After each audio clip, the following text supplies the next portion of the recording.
افسانه غم چشم و چراغم مادر، تنها گلزار باغم مادر، بعد از خدا تنها امیدم مادر، من با دعایت رو سفیدم مادر.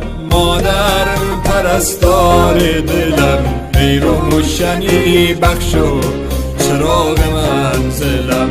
مادر پرستار دلم، ای روشنی بخش و چراغ منزلم.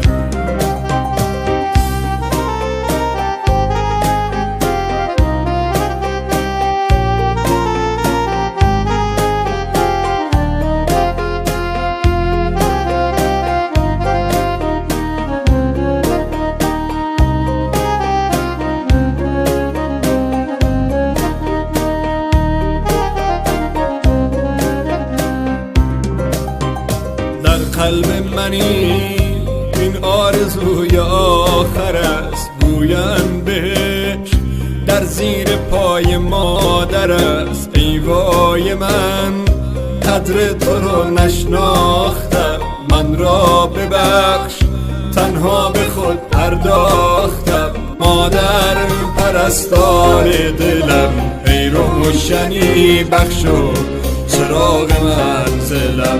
مادر پرستار دلم، ای روشنی بخش و چراغ منزلم. تو با بدیم ساختی و سوختی، تنها چراغ خانه را افروختی. هر جمعه ها چشمت به قاب جاده ها، شاید بیاید اما یوجی به جاده ها. مادر پرستار دلم، ای روشنی بخش و چراغ منزلم. مادر پرستار دلم، ای روشنی بخش و چراغ منزلم.